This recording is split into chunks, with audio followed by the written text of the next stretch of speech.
There are queer people and trans people of all sorts of varieties and backgrounds that I had never been exposed to growing up in what was a small, largely white town. And just getting to see people living full, happy adult lives as queer and trans people was incredibly eye-opening. And so I started to get to explore that.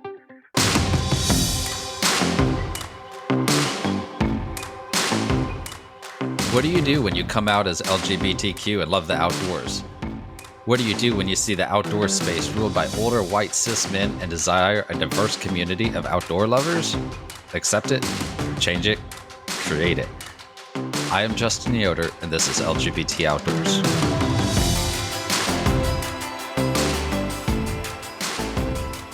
Hey everyone, welcome to another episode of the LGBT Outdoors Podcast. We are super excited to have you joining us today. We have a great show lined up for you, and I think it's going to be very educational and another great show. I got Patrick with me today, co-hosting again. Hey everybody. So, how's things in your world, which is also my world? But yeah, right.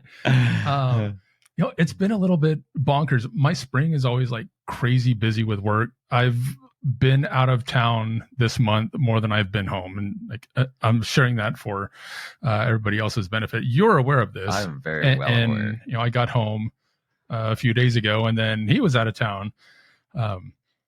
So yeah, it's nice to see you again. It's nice to see you again for 4 days. For 4 days, and then he's off, and then I'm off, and tis the season. It is the season. And there's a lot going on in our world.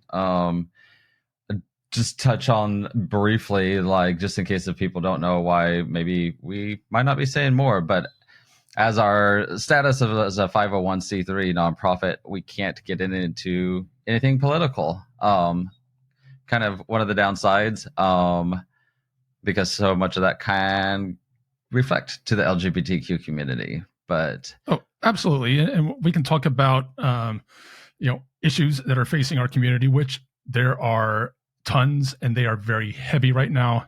Yeah. It's just we can't talk direct politics, and that's to protect everybody in our community. Should we get in trouble, like funding goes away, and if funding goes away, the organization does. Well, I mean, even more so than funding, like, I'm going to stand up for our community's rights above all, but like we can lose our nonprofit status. Right. That's the big thing. So in order for us to continue to be effective and support and build our community, we do have to play by the rules. Yeah. But that doesn't mean that we can't talk about the impacts of things that are very, very real. Yeah. And facing people all across the country right now. Yeah. So with that said, to everybody in our community, like we hear you, we see you, we're with you. And we are going to continue doing what we do best and creating safe and diverse spaces outdoors for our community. And I hope that provides a place of healing and mental freedom, hopefully some stress release, all that kind of good things health-wise that the outdoors can provide as well. So, and at the very least, a moment to take a break and hopefully the deep realization that we're, excuse me, that we are not going through this alone. Right. That's huge. And that is for every single letter in the rainbow alphabet, every single color and color combination in our flag. We are all in support of our community, and we're going to keep on keeping on. And bottom line, we are not backing down, period. Yeah. Yeah. And with that said, last podcast, we introduced the 100 Mile Club, and that is off and running. Very nice. Off and running. And that's been very successful so far. So it's been really cool to see a lot of people signing up. And basically, if you're listening and you didn't listen to that episode, the 100 Mile Club is a new episode. It's a new program that we have within LGBT Outdoors. So people can sign up. There's a small fee involved that helps fund LGBT Outdoors a little bit. So it's helping support us, but it's also helping get the community even more active when they're not doing, or even when they're doing group hikes and stuff like that. But even if people are on their own, they join the LGBT Outdoors Club on Strava. We track it. Every 100 miles that you complete, you get a challenge coin. And so it's kind of a fun way to challenge you and compete kind of against other people in the community. And then also, if they want it, we list you on the website too, so people can see who's involved in the 100 Mile Club. So really excited. Yeah, that's not just like walking or hiking. That's biking. That's kayaking. That's like whatever you're doing to get outside and not move. Driving to the grocery store. Right. It needs to be kind of human powered. Yeah. So No and outdoors. Yeah. So, but yeah, get out there, put some mileage behind you, and you'll be healthier and happier for it, I bet.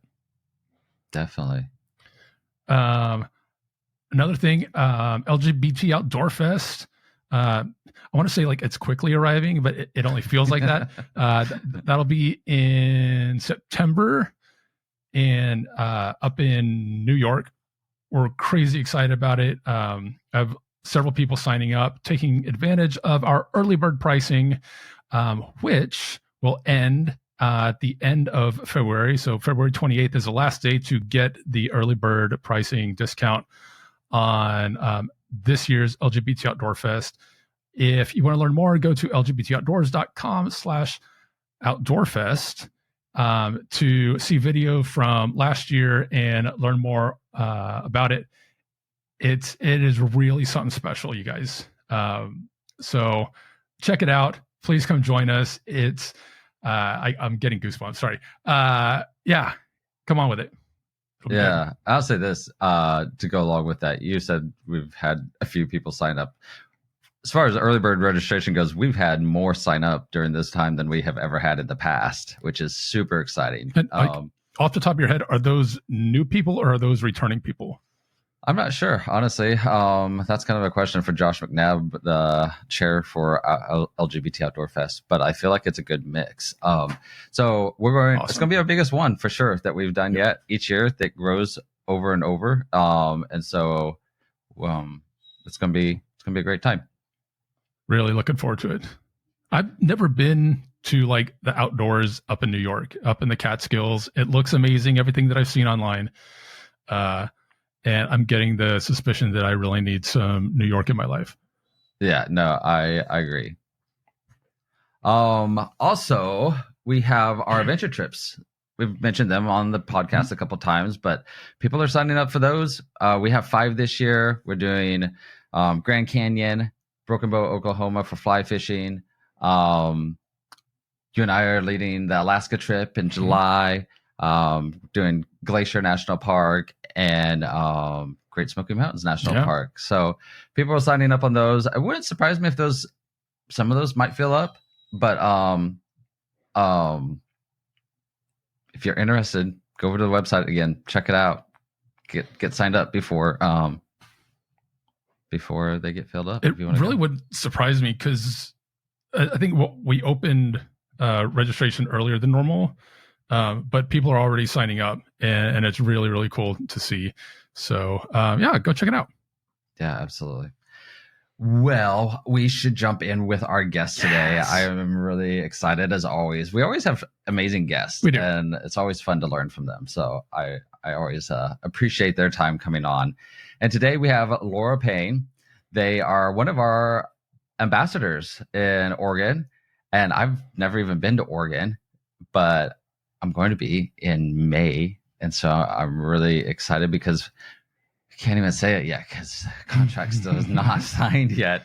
But we have an amazing partnership that's coming out of Oregon. And we're going to be going up there in May doing a collab with our chapter and this company. So I'm excited to get there and see what Oregon is all about. But Loren, thank you for joining us today, and love to hear a little bit about you to kick it off. Like, share with our audience, kind of who you are, how you identify, and what kind of the outdoor means to you. From like, did you get involved with the outdoors from a childhood, or what was your childhood like? Anything like that you would like to open up with, so we can kind of lay the foundation for who you are. Yeah, of course. Well, thank you for having me. I'm super excited to be here, and happy to share a little bit. My name is Loren. My pronouns are they, them. I am a queer and trans mask outdoor enthusiast. I currently live in Portland, Oregon. I've been here for about 4 years, but as a lot of people are in Portland, I'm a transplant from the Midwest. So I grew up in Michigan. And I think my finding the outdoors, I didn't have a very outdoorsy family growing up necessarily. I lived in Washington as a wee one, and I've heard tales of the outdoor things my family and I did together.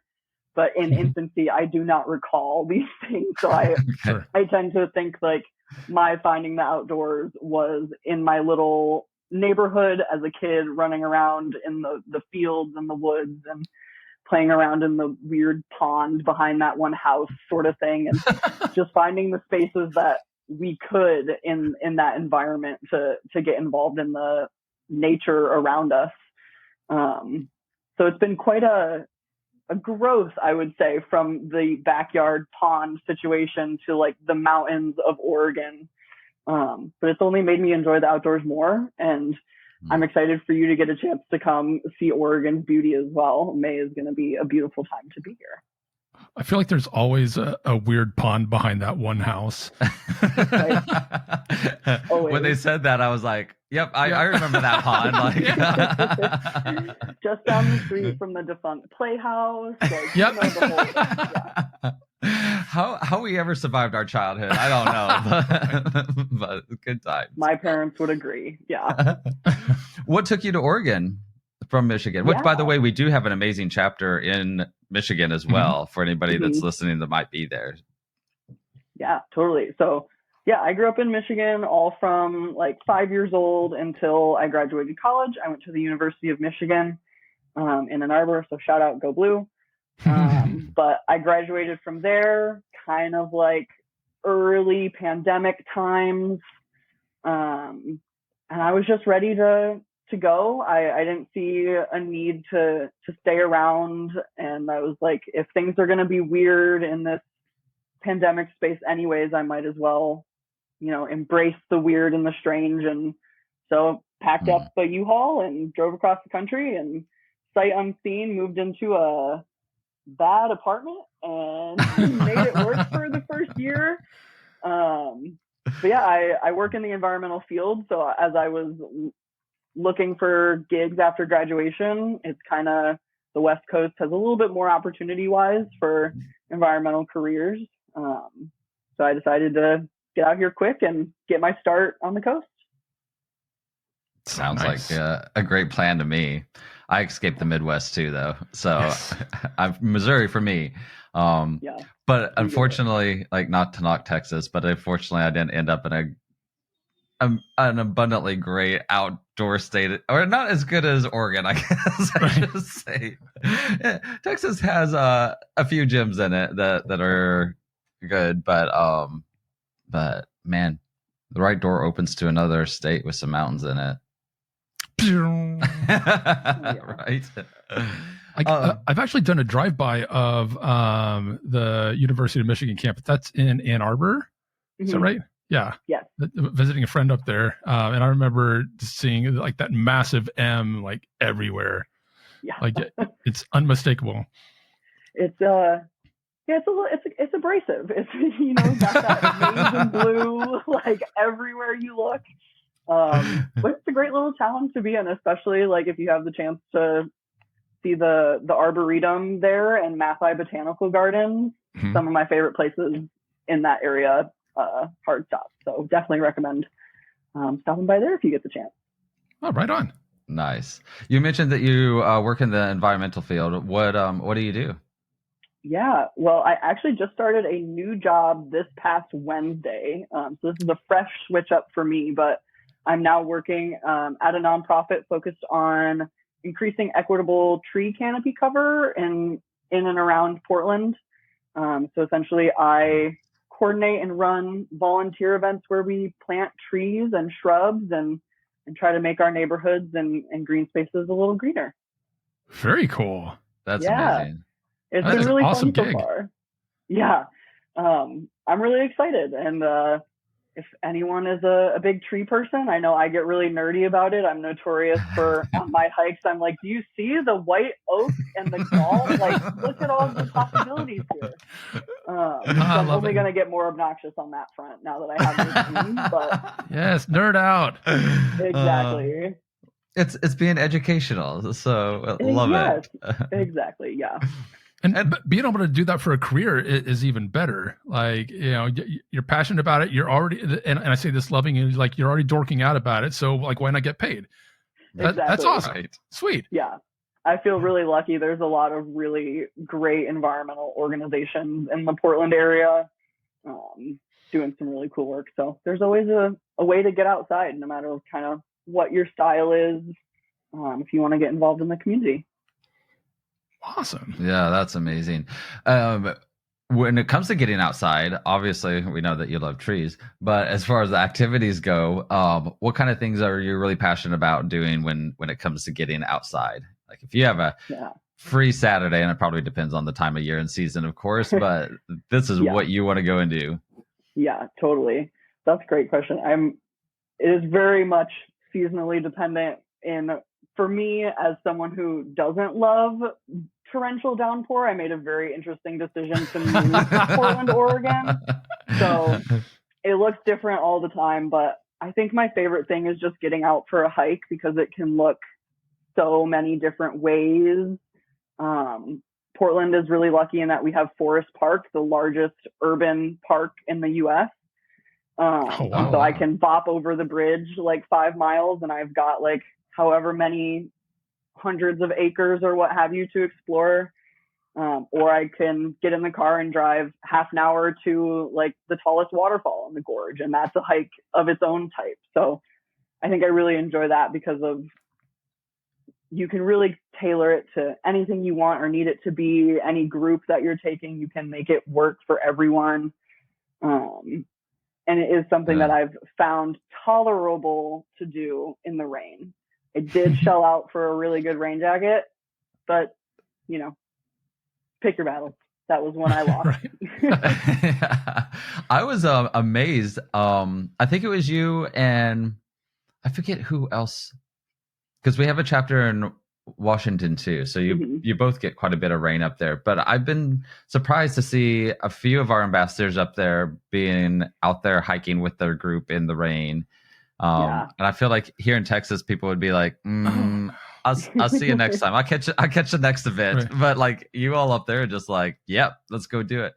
Totally. And I feel like that would be really calming and peaceful at the same time, as long as you're not getting like a torrential downpour. If it's just a nice steady rain, like I don't know, something about that seems enjoyable, like, as long as when we're camping and like rain is falling on the tent, like that is like magic. Yeah, but you're in a tent, right? We're protected, but just like the noise is like super zen chill. What he's really talking about is our sound machine that plays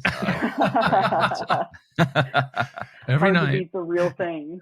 Yeah, that's true. But definitely, it's a certain type of resilience. Doesn't feel like quite the right word, but people just like, I've over the years started to get more comfortable with going out in the rain, and it's just like, if you let your life stop because it's raining, you are stuck inside for like 6 months of the year here. So you find ways to get out and enjoy it. And exactly like you were saying, like even in the pouring rain, there's something so magical about, right? Like a coniferous forest, just like fogged out and like, it's very vibey.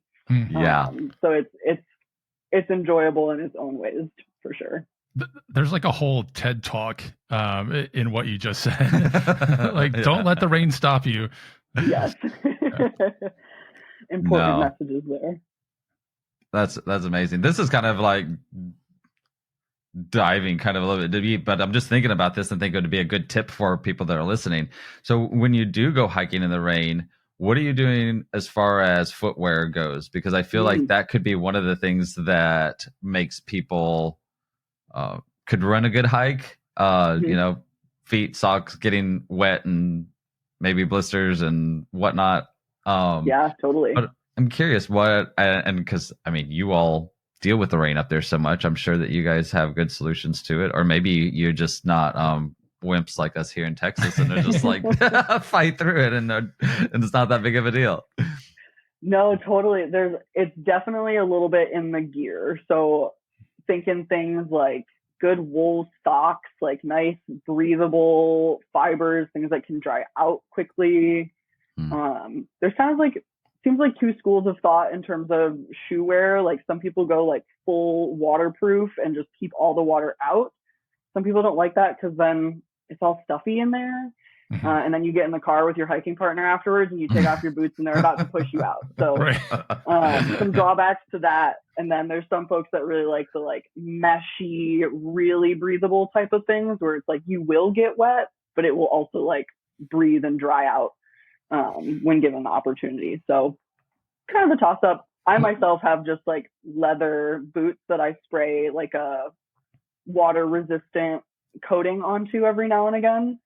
And that does it for me. And I usually have a pair of sandals in the car so I can ditch whatever I've been wearing at the end of the day anyways. I learned that probably on my first hike in Colorado. Like here in Texas, it's not that big of a deal. But when you go in like Colorado or any of these more mountainous areas and you go on a hike and your feet are killing you, like once you get back to the car, there's no better feeling than getting those hiking boots off and getting into sandals and just letting your feet breathe. Letting the dogs out. Yeah, exactly.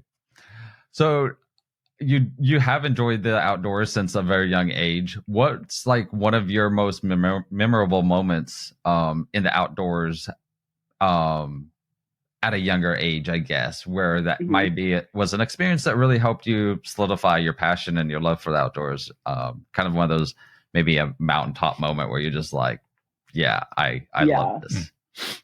Totally.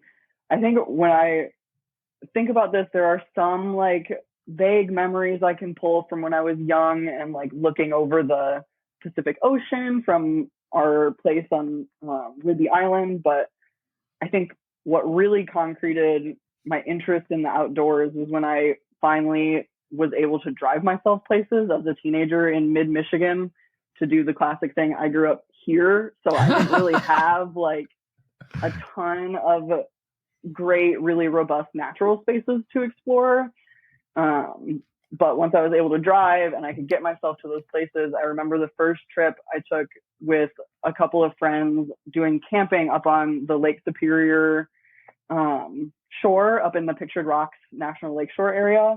And just the feeling of getting ourselves up there and having, I think it was like that 4 or 5 days to really just immerse in that environment and feel untethered to all of the stresses of home and whatever I was so infuriated about at age 16 that, you know, could be so many different things, but it was a really welcome time and just showed me like how powerful the outdoors is for me as a space to decompress and recenter to be able to go back into, you know, real life.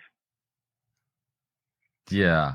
I love that you learned that at such a young age. What a gift. Like, I feel like every young person should be able to like have that experience and just learn about what nature can provide to you in that sense. Because like it's super easy to trivialize the emotions of a 16-year-old. Like that was my gut reaction, but also I'm looking back to when I was 16 and coming out, like emotionally things were intense. and like it may seem like completely out of whack, but like their emotions are real. And I wish I had the mindset and I guess access or to the outdoors to be able to use as an outlet when I was 16 and coming out in the world as like crazy and scary, even it still is. Like that would have been like a really big like course correction, I think, in my life had I gotten to learn that so early. Yeah, absolutely. It's such a valuable, thing for spiritual, emotional, mental, physical health. Like, I mean, as we go further into the future, and I hope more and more kids have the opportunity through organizations like LGBT Outdoors and others to help them get to those outdoor spaces. It's going to be more and more important to have those, places of solace and reconnection when so much else can feel so tumultuous. I couldn't imagine being 16 again right now.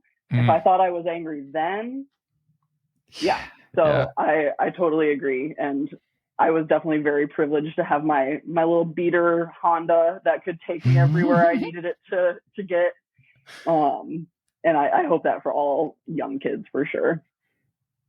Yeah, for sure. I'm wondering if you mind touching on your journey a little bit more. I know everything going on in our world.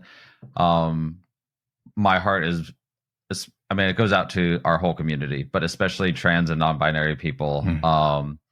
So many laws and stuff that's coming out, but I'm wondering for people, if you can share a little bit of your journey with people that are listening, because we get people that will write us that listen to the podcast that they're not out. They don't feel like they ever can come out. They or accept who they truly feel like they are because of where they live or their community or family or whatever the case is. And they love being able to hear our stories because it's so encouraging to them. And sometimes they don't have other resources either to be able to learn. I know, like, even one thing that we do at LGBT Outdoor Fest is we do a campfire conversation at each one on they, them pronouns. And we have people that will come to Outdoor Fest from time to time. They'll just be like, I never even heard of they, them pronouns. So I think a lot of times we take for granted, those of us that are really around a lot of other community members, and don't realize there's people in our country that don't know about trans people or non-binary people or why people go by they, them pronouns. So I'm wondering if you don't mind sharing a little bit of your journey with that. Yeah, absolutely. I'm happy to. So I grew up in mid-Michigan, and I think all things considered, I don't want, like, I had a pretty good childhood and felt like I had a good set of friends around me that could really keep me tethered when I was feeling so all over the place. And I think in that space as a kid, I'm talking like high school age, I don't think I knew why I felt so passionately about these issues that were coming up. It was like I was in high school during the 2016 election, and I just knew I didn't agree, and I didn't think it had anything to do with me personally. I was like, I am a strong ally, and had that classic like path of once I had the space to graduate and I got to move out of my hometown to Ann Arbor, a larger, more liberal city in general. And I was able to further expand the group of people that I had around me that could understand and help me discover these types of things. And it was there, I think, halfway through my freshman year that I was like, okay, so like, these are all the options that I had never seen represented to me before. Like, there are queer people and trans people of all sorts of varieties and backgrounds that I had never been exposed to growing up in what was a small, largely white town. And just getting to see people living full, happy adult lives as queer and trans people was incredibly eye-opening. And so I started to get to explore that. I found a bit more sexuality-wise and came out to my family that freshman year. And then a couple years later is when I started to, discover more about my gender identity and was using they, them pronouns. And now it's been, I'm going to say like 6 or so years that I've been, feeling pretty solid in that identity. And it's always evolving and I'm learning more about myself all the time. But I think it was all in the finding people who could understand and help you explore things without judgment. So, yeah. And then when I I was graduating college and I knew I was trans and I was like, I want to go somewhere where I can continue to find more community and more people that understand. Portland is kind of a shining star for the trans community. So, made my way out here and it's been a fantastic place to meet more folks like me, trans folks from all sorts of different backgrounds. So that's kind of the trajectory that I had, going through school and coming out and all that sort of stuff. That's awesome. I'm glad that you were able to really find a lot of yourself, at least during high school. Because I know a lot of people, Patrick came out in high school. I didn't come out until I was like 28. So pretty different experiences. But I feel like if somebody can really learn to accept themselves at a younger age, I don't know, it just helps you accept yourself and really know who you are and find happiness sooner. And a lot of people don't come out till much later than in life, and some people never do. And everybody has their own journeys, that's for sure. But one thing that you said that I really liked is that we're continually even evolving as ourselves. Like even when when I accepted myself as being gay back in 2010, well, I have changed a lot since then. Obviously still gay, but really just the more years and time that goes by, the more that you learn yourself better. And it's just, it's a great experience when you can learn to accept yourself, I guess is basically. And like allowing that growth to happen with other people on their own timeline as well. I'll be fully honest. It wasn't for like lack of empathy or wanting to be inclusive. There was just a long stretch of time where I had not been exposed to transgender and non-binary folk. And so it was a newer concept to me that, maybe trying a little too hard to like make sure I'm using the right words and everything. And now like everybody is part of the rainbow is how I see it. And as a cisgender white gay man, I still have infinitely more privilege than a lot of our siblings under the rainbow flag. And if I'm not using that to, speak out and support, but also to continue learning, then I'm failing everybody. And speaking of growth, when he came out in 2010, I really doubt that he ever saw himself being married to a guy, but also creating a nationwide queer nonprofit organization probably wasn't in his predictions either. So, I mean, everybody has their own journey, and I'm here for it. But real quick, we're going to take a short little break and come back and continue chatting with Loren. So we'll be right back. If you're looking for high-quality tents, sleeping bags, or backpacks at a price you can afford, well, look no further. We're proud to partner with Sierra Designs, a leading provider of innovative outdoor gear. Outside of offering high-quality, premier outdoor apparel and gear, Sierra Designs supports game-changing organizations like LGBT Outdoors. To learn more, visit their website, sierradesigns.com, and enter code LGBT Outdoors to receive 25% off your entire purchase. This episode of the LGBT Outdoors Podcast is brought to you by the Monterey Bay Aquarium, where you can experience the wonder beneath the waves and celebrate your connection to the ocean. Join Monterey Bay Aquarium in advocating for a healthy ocean. Together, we can tackle climate change and stop plastic pollutions at the source.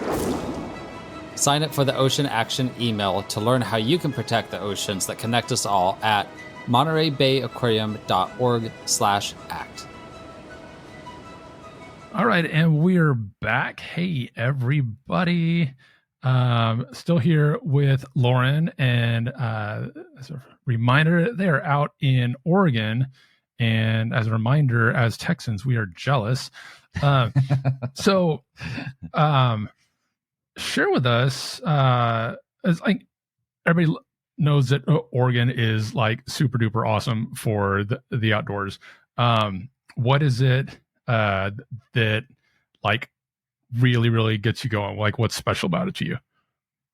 Ooh, that's tough. I think on a broad scale, what I really love about Oregon is that you can find every type of environment here, whether that's the coast and the rocky beaches, or Mount Hood and up in the alpine regions, or, you know, like deep conifer forests. We've also got high deserts and caves and this, that, and the other thing. Like, wow. I tell people all the time, like, I could go outside and do a different hike or exploration every day of my life for the rest of the time that I live here, and I still would not see it all.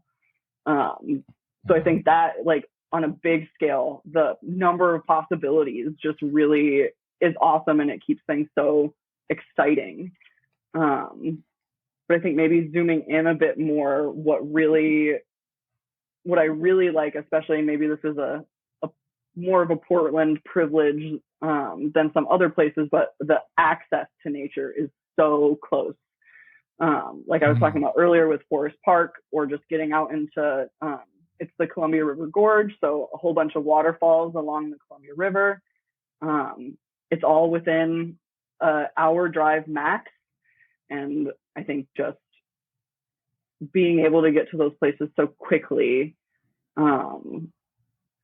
is just really special. I totally get that, because, you know, and I love the outdoors, but if you're telling me that I have to drive like 2-3 hours or something, and it's not uncommon, Texas, like, you know, 4 or 5 hours, and I'm just like, you know, but my interest just kind of like crashed. Right? You start to have to like weigh your desire to be out in those places with like, but I have to drive and pay for gas and like do this, that, and the other thing. And it really, it complicates it, right? Absolutely. Like it's not so much a barrier of entry, but like I would rather put effort into building a campsite or put effort into paddling my kayak down a river versus like putting the effort and investment into driving for, you know, X number of hours before the adventure even begins. Exactly. So y'all have got a pretty sweet setup there then. Yeah, it's pretty nice for that. And even in my little Honda, like, I've still got her. She gets me where I need to go. Like, there are few places where you need like a big old truck to get somewhere. Which I think is a pretty cool thing. Not many people I know drive trucks big enough to get down some of those Forest Service roads. So the accessibility and the ability to get to those places is really cool. But I get you on the long drives. Growing up in Michigan, like getting up to the UP, up to the like Lake Superior, 10 hours, maybe, if you're going fast. So yeah. It just makes a big difference. Yeah. Big difference. With that, is there any like hidden gems in Oregon that you really love? And just like, I'm sure when people come to visit, they are Googling and searching and hitting all the big things. But are there any of those like small things that you're just like, or things that people don't find easily that you're just like, you really should hit this whenever you come to Oregon? Yeah. I mean, I feel like I am still finding out. Like going on year 4, I think I'm finally getting into the places that are like more off the beaten path. Like I've checked off all the major tourist attractions and everything, but Yeah. I think if folks are looking for some lesser known spots to hit in Oregon, you'd be remiss to skip the Southern Oregon coast. It's kind of a drive from most places, but it's gorgeous. I love the Rogue River Siskiyou National Forest. Just places with immense beauty, mountains, ocean, you name it, and you're hard pressed to see more than a handful of other people while you're out there. So yeah, I really shout out to Southern Oregon, Southeastern Oregon, out in the high desert. Really cool places to be that aren't necessarily the image people conjure of Oregon when you picture visiting here, but are unique environments that you're not really going to find anywhere else. Okay, yeah. So yeah, maybe that's a weird suggestion, but the desert, when you come to Oregon, do the desert. Yeah, so I got to touch on that a second because I did not realize there's desert in Oregon. What's it look like? Are we looking at just like sand, rocks? Like, it's probably pretty different from what y'all picture. Yeah. I say that I just visited Arizona for the first time. I don't know if that's anything like Texas, but it was a different type of desert than I had ever seen. Yeah. So not your cactus cowboy type desert, but the high desert environments with it gets really, really cold. You get snow. It's pretty rocky, but I think a lot of our areas of desert are really known for like the red cliffs and some of the fossil areas. This one's a little north. It's called the John Day area, but they've got these beautiful like blue cliff sides that were carved out by the Missoula floods. Wow. Just like remarkable open landscapes, ancient juniper trees, those really scraggly guys that look like they belong in some sort of horror movie. So it's just really special, and a lot of species and native and endemic plants and animals that live there that you just can't find them anywhere else. Real quick, asking for a friend, endemic. Can you define that for us? Yeah, like basically native to that space. So like a species of butterfly can be endemic to Oregon, and it just means it's from there. Got it. Cool. Yeah. Thank you. It might I learned also something mean that today. You can't find it other places. I need to refresh it myself, but yeah. So it's not necessarily exclusive. It's just, is that what you're saying? Yeah. Got it. Mm-hmm. Hey, cool. Let's chat about the ambassador program a little bit. Yeah, let's do it. How long have you been an ambassador now? I know it's been a little while. And what gave you the desire to become an ambassador? Yeah, I think I'm coming up on my year mark here soon. Or it might even be a little longer than that. Time has flown, but I wanted to get started as an ambassador because, well, I guess going back a little bit, the job I had before this was in the hiking trail sector. So I was really deeply embedded in trails and what trails were around Oregon, and was really interested in finding ways to get people to some of these like hidden gems, like things that I had never heard about, but because I had my ear to the ground and like knew people, I was like, I want more people to know about these things and be able to see these and experience them. Like you don't have to just be, the guy that's an outdoor expert and has lived in Oregon for 50 years to get to this mountain. You can still get there, and I want to take you, and I wanted to be able to share those experiences with my friends and my community. So I think that's what really drove me to get involved, was I saw what y'all had going on, and I thought it was such a great platform to, get visibility for opportunities like this. That's amazing. I love hearing that. Tell us a little bit about some of the events maybe that you've led, or some memorable moments that you've had leading events. Yeah. Well, I think, every time I lead one, that one becomes my new favorite experience or memory to reference back to. But this hike we just had, it was up on Mount Hood at Trillium Lake. And it was meant to be a snowshoe. Condition, it was nice and packed, so we didn't even have to strap on the snowshoes, and we had a beautiful 4.5 mile jaunt around the lake, and it ended up being frozen enough that people were out there playing and having picnics and making snowmen and doing all sorts of fun stuff. And I think that is now my favorite because it's my first snow-based event, and being a Midwestern baby, I miss the snow as opposed to the rain in the winter sometimes. So it's nice to get up there and have a chance to play and just flop back into a snowbank, Nothing quite like it. I don't know if you Texans would get it, but it's pretty cool. I can, growing up in Missouri, so I can relate to that. I think we also just shared on our Instagram account a photo from that event, if I remember right, because you had the flag and the snowman that you all built. So awesome. If you aren't following us on Instagram, just look up LGBT Outdoors and you can see that photo. And if you're watching on YouTube, we're going to be hopefully dropping some photos in here too, so you can be checking those out. Yeah, absolutely love that. I love the ambassador program and the community that it creates. And, sometimes ambassadors worry about, I don't have a huge group come to my event this time, and sometimes they just have maybe 2, 3, 4 people that come. But for those 2, 3, 4 people, that connection that happens, and being able to get out there with somebody else that is like you, and this is a safe space for me, and people are going to accept me and welcome me just as I am, and get out there and explore nature. It's just an incredible thing that I love to see. And so we're hoping to build more ambassadors, get more ambassadors around the country. We're really hoping by the end of 2025 to have ambassadors in all 50 states, which would just be amazing.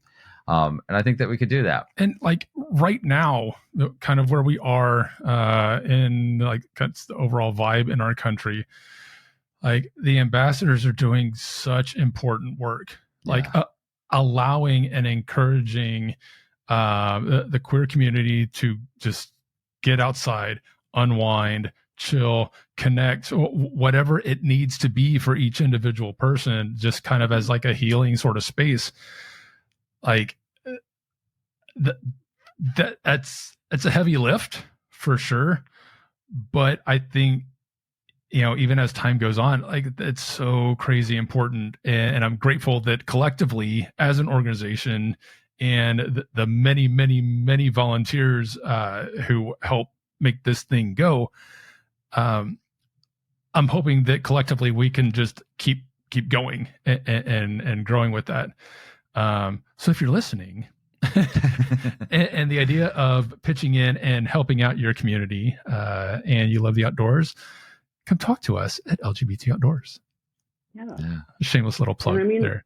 For what it's worth too, I had a first couple events where it was just a handful of people, 2, 3, 4. And I was like, man, if something isn't clicking, or I'm not doing this or that thing. And it just takes time for people to know and find resources and connect with one another. We had a group of 10, I think, come out for the Trillium Lake snowshoe, and that was amazing. And nice. So it can just take time for that momentum to get going. But exactly like you're saying, this is exactly the time to be building your community and finding spaces where you can come together and feel safe and supported. And in an environment like we have right now, doing that is a form of resistance. Yes. It's a form of fighting for your community, the people you love. Getting out and being yourself is a way to do that. And I want to acknowledge for people too that that is brave to be doing. And so, I feel really lucky to get to be an ambassador and help to create these spaces for people. I highly recommend people do it if they're interested. we love having you too and helping build that Oregon chapter. And I 1000% agree with you. You know, like we do need to be a light. And like I've said this before, just like kind of on my own social media. Like I'm not going to tell anybody what to feel, think or feel, because there's a lot of different emotions going on. But for those that do want to be the light and feel like they can stand up and be seen and not be pushed into the shadows, I think that that's amazing. And I hope that that encourages other people to do the same. Now, on the flip side of that, if people don't feel like they can do that, you know, especially our trans and non-binary friends, and they just feel like they need to play it safe and whatnot, I totally understand that as well. Mm-hmm. So it's a weird time to navigate. And again, I'm not going to tell anybody how they should feel or what they should do. But I am thankful for the community that we're building and for all the ambassadors, just like you, Loren, that are out there getting our community outside, whether that is just 2 or 3 people coming on an event or if that's 20 people coming on an event. I love it. And it's all meaningful and all very impactful. And like, if you're listening or watching and there's any doubt in your mind, want to make it abundantly clear that you are welcome and you are wanted. That's it. Like no qualifiers, like come as you are. Queer community, like just know that you're not alone. Yeah. What kind of barriers do you think are still out there as far as the LGBTQ community goes, the queer community goes in nature, and maybe geared towards Oregon? I know Oregon is a lot more welcoming and friendly, but I feel like we're always going to have work to do as far as our community goes in general, but also in the outdoors, since that's what we're focused on. And what do you think we could do, or our community can do, to kind of shed light on that?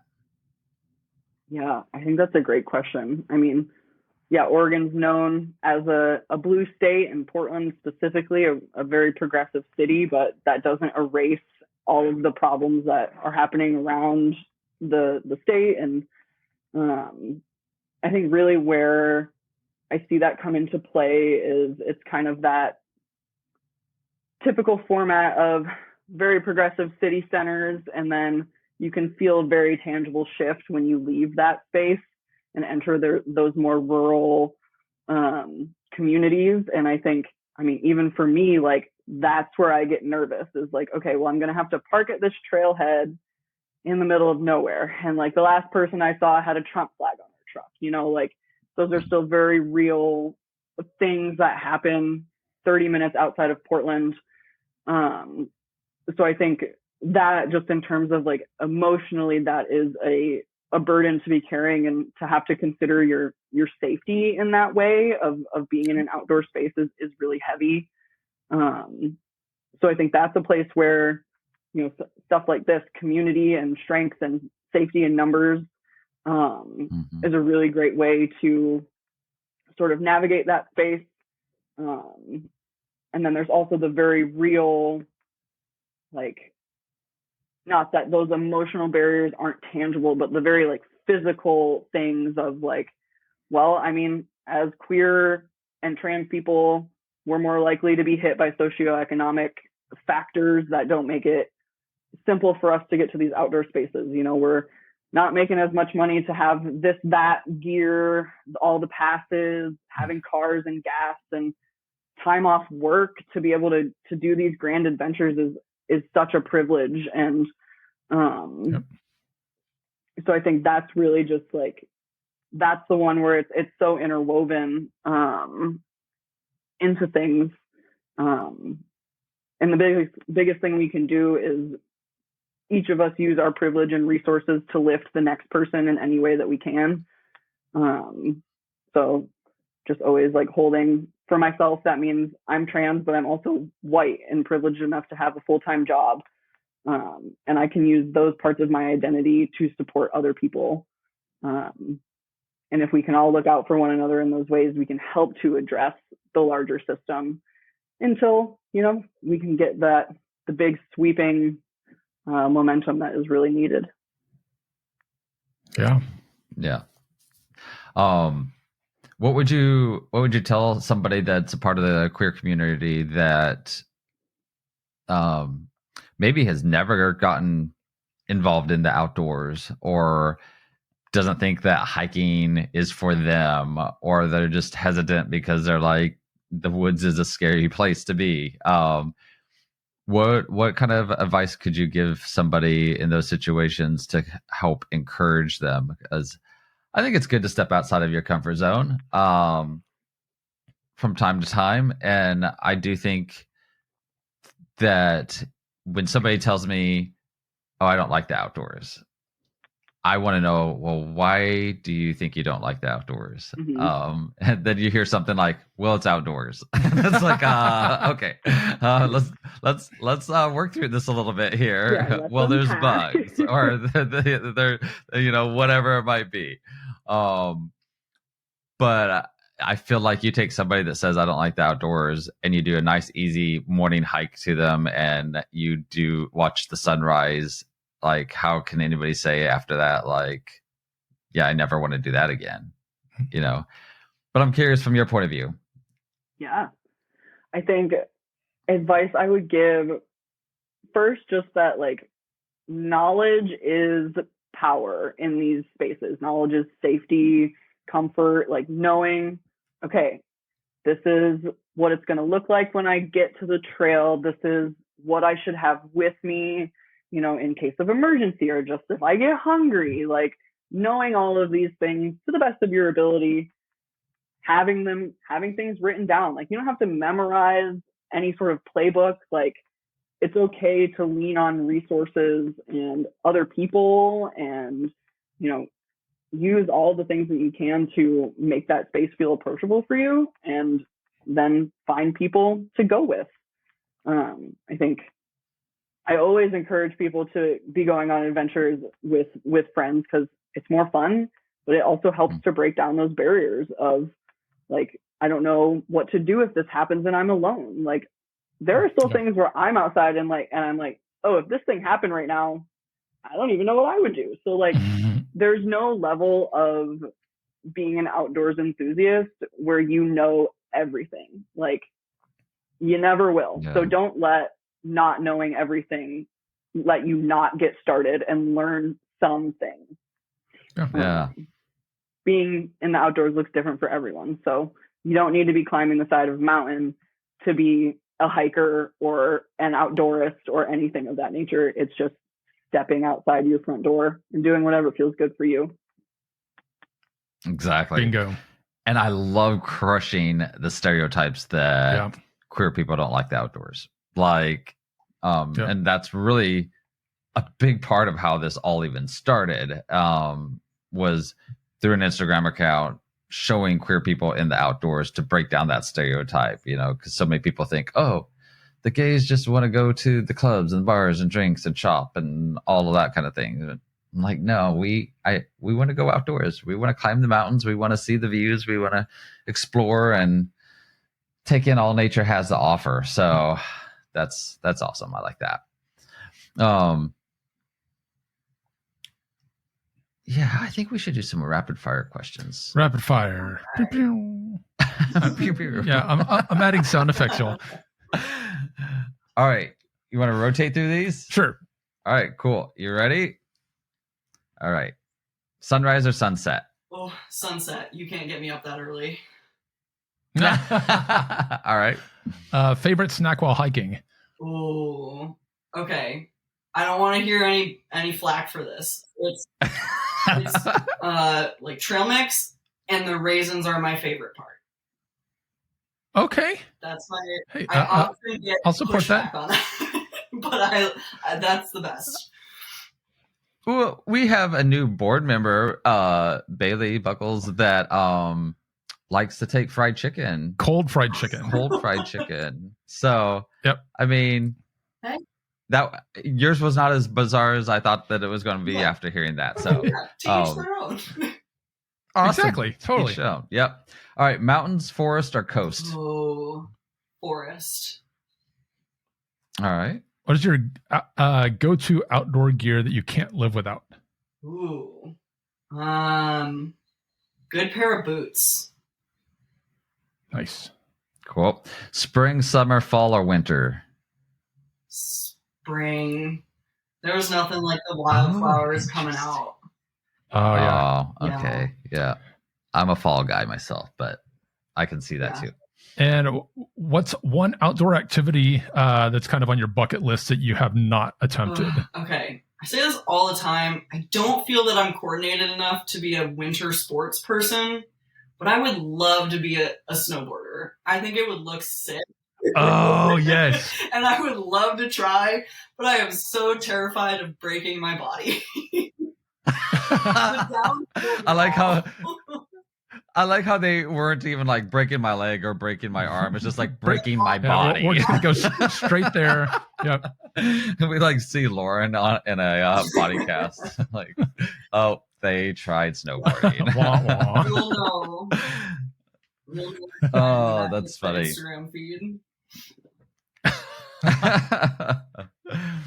All right. Well, in closing, do you have any upcoming events? So anybody that's listening in Oregon, any upcoming events that you might want to share? I'm not sure if you got any scheduled yet or you got something in the works. I don't have a date picked out yet, but I'm aiming to do a wildflower hike in the eastern Columbia River Gorge towards the end of March. So folks should keep an eye out on that, and I'll be posting more details on the LGBT Outdoors Oregon Facebook page, as well as my own Instagram and everything. So yeah, keep an eye out. It's going to be a good one. And Excellent. that fits their answer of spring because the wildflowers. It does. That's it a does. follow through right there. I love it.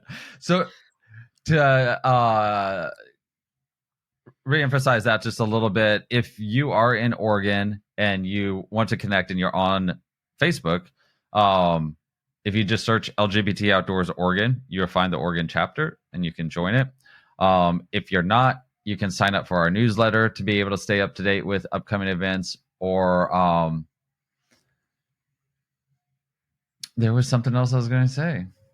I mean, you can obviously check out all of the events on our website. If you go to lgbtoutdoors.com, events, local chapter events, and then you can select Oregon and you can see anything that's coming up. I think do we have 2 or 3 ambassadors in Oregon? I believe there's 2 of us, but there's also a couple of really active Washington ambassadors too. So for more northern Oregon folks, lots of stuff going on in the Pacific Northwest in general. Yeah. Love it. How far is Bend from you? Bend is about 3 hours. Okay. I think we are going to be really close to having an ambassador come on in. Okay, that would be great. Well. So that would be cool. Well, awesome. Loren, how can people connect with you and find out about you, your adventures, social media, anything you want to shout out? Well, people can find me on the LGBT Outdoors Facebook page, or my personal Instagram is Loren, 3 O's _Payne. You're welcome to follow me, message me. I'm happy to go on hikes with people anytime. Perfect. Awesome. And we will list that in the show notes so people can find it easy as well. Perfect. Nice. Lauren, thank you so much for joining us today. It's been so much fun getting to know you a little bit, and I'm even more excited to get out to Oregon in May. We're gonna have a great time. So you and I will be connected. I appreciate it. I had so much fun, and I'll be looking out for you come May. We'll get some little adventures on the books. Nice. Absolutely. All right, everyone. Thank you for tuning in to this episode of the LGBT Outdoors Podcast. Hopefully you learned some great information from this. I know I did, and Patrick did too. He's shaking his head over here for those of you that aren't watching on Instagram. But be sure to check out our website, sign up for our newsletter, get connected, and hopefully we'll see you on a trail soon. And until next time, get out there. Thanks for tuning in to this episode of the LGBT Outdoors Podcast. You can catch up on past episodes on your favorite podcast streaming platforms. Stay connected with us on Instagram at LGBT Outdoors and join our vibrant community at facebook.com/groups/LGBT Outdoors.